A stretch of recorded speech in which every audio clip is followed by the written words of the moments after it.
Okay. Very informal. Oh, no, it's all good. Very informal. Okay, so my name is Uzo Amaka Njoku, and I'm very excited to talk to you today. I have your jersey on.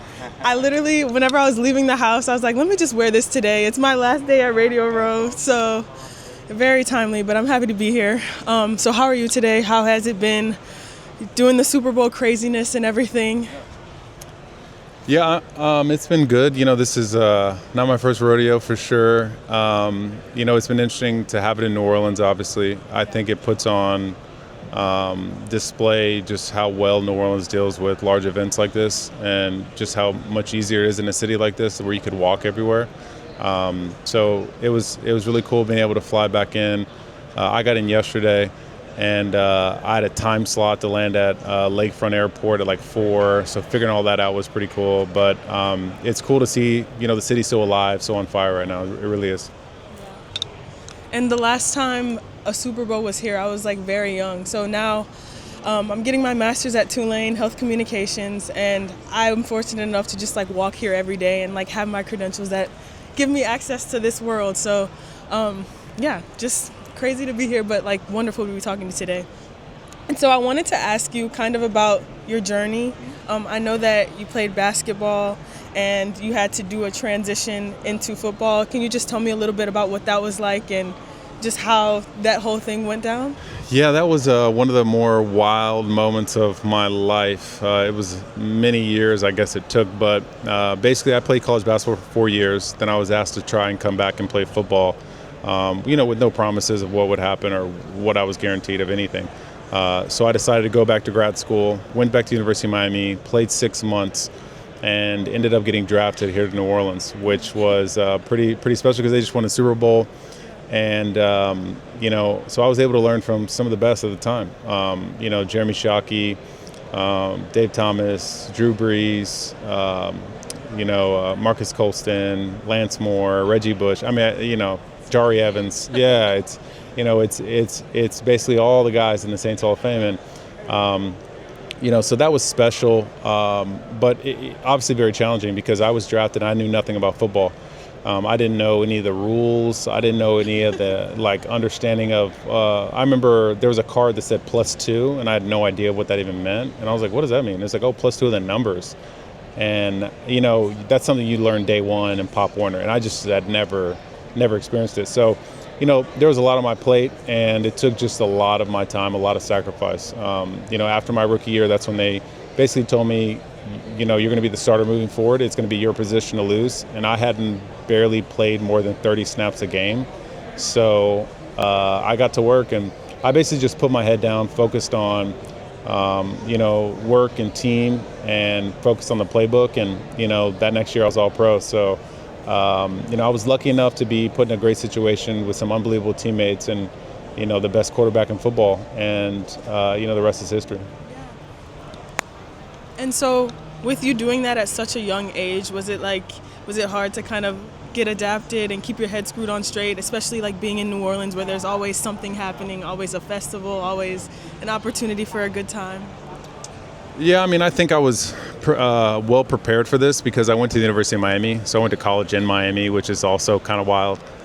So I got a little bit of that out of my system already. But also I think just from my kind of wild childhood, I'd already met so many challenges before the age of 18 that, you know, for me, this was just what was next. And so, you know, it was one of the things that I was blessed with is with football, especially the NFL, I was never nervous for a game. You know, I was never nervous for a moment. I was more just hyper focused on performing and making the play. You know, and I think you know, that was just from my childhood's preparation. You know, understanding that I'm not going to get a lot of opportunities, but when they come, I have to make the best of my opportunities. And really, I was just, you know, willing to fail. You know, I didn't care about, you know, I cared about the outcome, but I didn't focus on that. You know, I didn't let that get me nervous. I was more focused on my preparation. So, you know, I spent every off season working like an absolute mad person, during the season, all kinds of prehab. I would study the playbook up until we ran through the tunnel. So I think, just from preparation alone, I was always prepared for those moments. And I guess kind of transitioning to your life after finishing your career in the NFL, what was how did you kind of manage the transition into like life as an ex-athlete, but then also things like maintaining your wealth, what investments are like wise for you, and just kind of figuring out how to strategically put yourself in a good position? Yeah, so the guy that you met that was right over there, his name's Tim. He's the CFO of my companies, and we have really built this thing together. This started probably about a decade ago. I'm the type of person who, because of my childhood, I really had issues trusting people, and trusting in the aspect of I'm not going to blindly trust anybody with my money, especially money I earned with broken bones, ligaments, and surgeries. Yeah. So we put in the work to learn before we invest in anything. So the market itself, I had a great mentor, Kerry Waite out of Seattle. He worked for Ameriprise, who really mentored me in that space for me to understand all the avenues of that. We started small and then eventually grew and grew and grew there. And then we got into building homes in Destin. I had another great mentor there, which Tim would always do a big deep dive. So he'd spend about 3 months researching it. He'd write a report on it if it made sense. And then if it made sense for us both, I would go fish a contact. So, I've had some amazing contacts between Randy Hill, Bob Gutlow in Miami. And then that transitioned into us being in the venture capital space. We're partnered with a venture capital firm out of DC called Flintlock with Joe Seamus. He's a former SOCOM pilot in SATA. And they're unbelievable in the space and have been great mentors for us. And we are actually opening our own debt fund this year because our main business is private lending for construction projects and new single-family home builds out of South Florida. So, everything really just came fairly easy as far as, me moving on. I've always been very philanthropic through my foundation, the Jimmy Graham Foundation. Right now, we're preparing. 4 of us are going to row across the Arctic Ocean. We're chasing 5 world records in July, and we're raising $1 million for the various charities here in New Orleans that support our underprivileged youth. Yeah, I've been wondering what it's like actually like being in the city, but also giving back is so super important. So like it's very nice hearing that like what you're doing kind of you pour back into New Orleans. And then I guess kind of to pivot, I know that NIL is like huge now and it's major, and there are a lot of college athletes that are either ending their careers post-college with their NIL earnings or like going pro and just reaping those successes and benefits. But I guess I want to ask if you have any advice for those athletes or just people in general who are young and are just getting into the space of like having finances and having financial freedom, but just kind of like positioning ourselves into places to where we can kind of thrive in, the world's economy, because we don't always have access to a lot of things, but from hearing from someone who does. Yeah. I would say the first thing is be careful. Be careful who you surround yourself with. Be careful with the money. If you transition that money into a Roth account and pay taxes, you can earn money tax-free over your lifetime, which will be compound interest. It's a Roth IRA, it's called. But really, you should be saving every penny humanly possible because, if you're in college, you shouldn't be driving a Rolls Royce. You just shouldn't.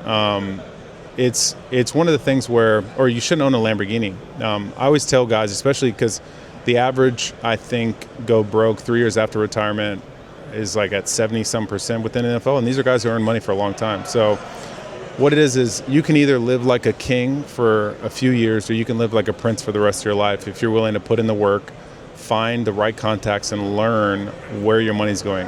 When it comes to paying bills, there's no reason for anybody to be have access to your account and paying your own bills for you. You could track that very easy with AutoPay.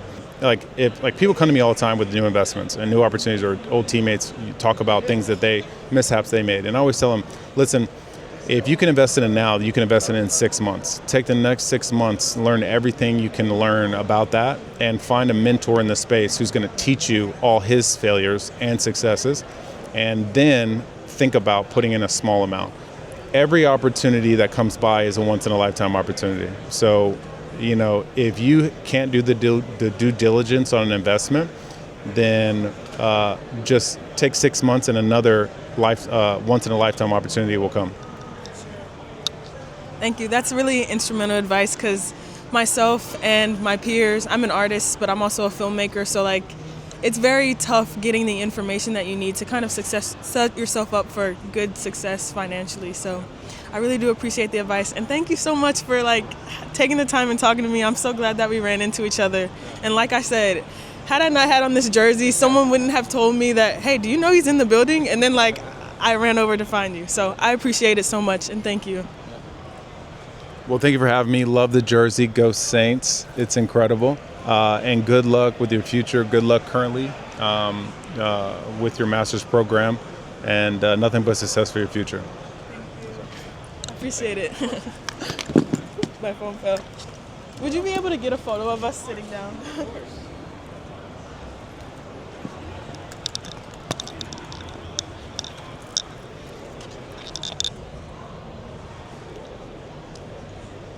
Thank you. Thank you so much. Good luck. I'm a hugger, so for myself. Yeah, it's great to meet you, by the way. Great to meet you as well.